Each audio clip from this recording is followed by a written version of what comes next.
Hello everyone, রিয়ার স্বপ্ননীড়ের নতুন একটি ভিডিওতে আপনাদের সবাইকে ওয়েলকাম। আশা করছি আপনারা সবাই ভালো আছেন। আজকে আমি চলে এসেছি গাঁঠি কচু ও বিভিন্ন রকম সবজি দিয়ে তৈরি হবে এমন একটি সুন্দর রেসিপি নিয়ে। তার জন্য যেহেতু কচুর গায়ে প্রচুর পরিমাণে মাটি থাকে, তাই 2 থেকে 3 বার জল পাল্টে ধুয়ে খোসা ছাড়িয়ে এভাবে কেটে নিয়েছি। কিছু বরবটি কেটে নিয়েছি লম্বা লম্বা করে, মূলো আর বেগুন, সবগুলো সবজি একটু বড় আর লম্বা করে এক সাইজে কেটেছি।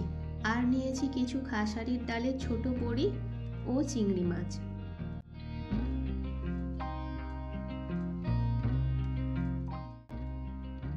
এবার কড়ায় তেল গরম করে একে একে সব ভেজে নেব। প্রথমেই বড়িগুলো দিয়ে দিলাম।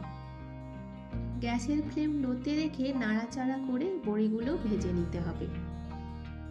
এভাবে নাড়াচাড়া করলে প্রতিটা বড়ি সব দিক থেকে সমানভাবে ভাজা হবে, না হলে কোনো দিকটা বেশি আবার কোনো দিকটা কম এরকম ভাজা হতে পারে। বড়িগুলো ভাজা হয়ে গিয়েছে, তাই তুলে নিচ্ছি। এবার দিচ্ছি চিংড়ি মাছগুলো।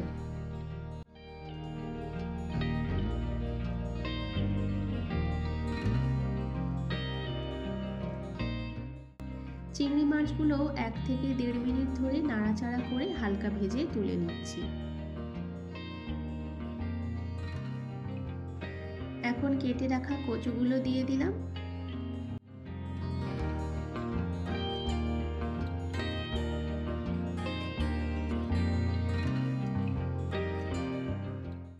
তারপর দিচ্ছি নুন আর হলুদ গুঁড়ো। নুন আর হলুদ গুঁড়োটা দিয়েও নাড়াচাড়া করে গ্যাসের ফ্লেম লো টু মিডিয়াম রেখে ঢাকা দিয়ে দিয়ে কচুটাও হালকা ভেজে নেব।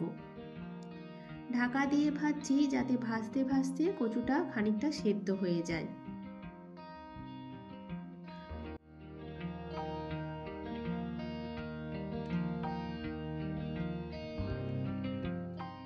দেখুন খানিকটা সেদ্ধ হয়ে গিয়েছে, কিন্তু ভেতরটা আর একটু বাকি আছে। এই সময় কচুগুলো তুলে নিতে হবে। তারপর কড়ায় আরেকটু তেল দিয়ে বাকি সবজিগুলো দিয়ে দেব, মানে বরবটি, মূলো আর বেগুন। এগুলি দিয়ে নাড়াচাড়া করে পরিমাণ মতো নুন আর হলুদ দিয়ে হালকা ভেজে নেব।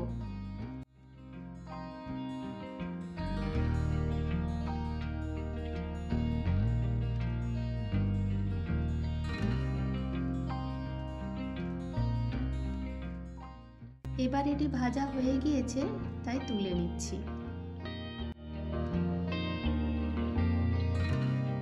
তারপর আবারও তেল দিয়ে দিলাম 1 চা চামচ 5 ফোড়ন, 2টো শুকনো লঙ্কা ও 2টো তেজপাতা। এগুলি ভাজার একটা গন্ধ বেরোলে দিলাম 1/2 চামচ করে সরষে, জিরে ও পোস্ত বাটা। হালকা নাড়ার পর দেব নুন, 1/2 চা চামচ হলুদ গুঁড়ো ও 1 চা চামচ লঙ্কার গুঁড়ো। তারপর মশলাটা হালকা ভেজে নিতে হবে। মশলাটা হালকা ভেজে নেওয়ার পর ভেজে রাখা সবজি ও চিংড়ি মাছগুলো দিয়ে দিচ্ছি। আপনারা চাইলে চিংড়ি মাছ না দিয়ে এটি নিরামিষভাবেও বানাতে পারেন। তারপর সব কিছু ভালোভাবে মশলার সাথে মিশিয়ে নেব।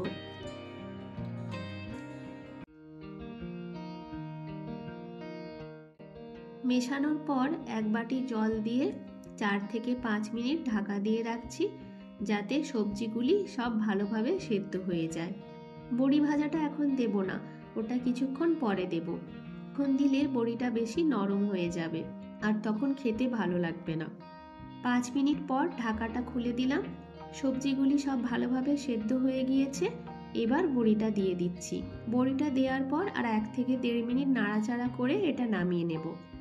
এটি খুবই ঘরোয়া একটি রান্না, প্রায় কম বেশি প্রত্যেকের বাড়িতেই হয়ে থাকে, কিন্তু আজকে দেখালাম যে বাড়িতে আমি কিভাবে এই রান্নাটি করে থাকি। আপনারা কমেন্ট করে জানাবেন যে আপনারা কিভাবে করেন, আর নতুনরা যারা জানেন না হয়তো এই রান্নাটা, তারা এখান থেকে শিখে নিতে পারবেন। আশা করছি ভিডিওটি আপনাদের পছন্দ হয়েছে, তাই ভিডিওটি আজ এখানেই শেষ করছি। সবাই ভালো থাকবেন, সুস্থ থাকবেন। আর আপনি আমার চ্যানেলে নতুন বন্ধু হয়ে থাকলে প্লিজ চ্যানেলটিকে সাবস্ক্রাইব করবেন। সবাই ভিডিওটি লাইক ও শেয়ার করবেন। দেখা হচ্ছে পরের একটি ভিডিওতে। ততক্ষণের জন্য বাই বাই।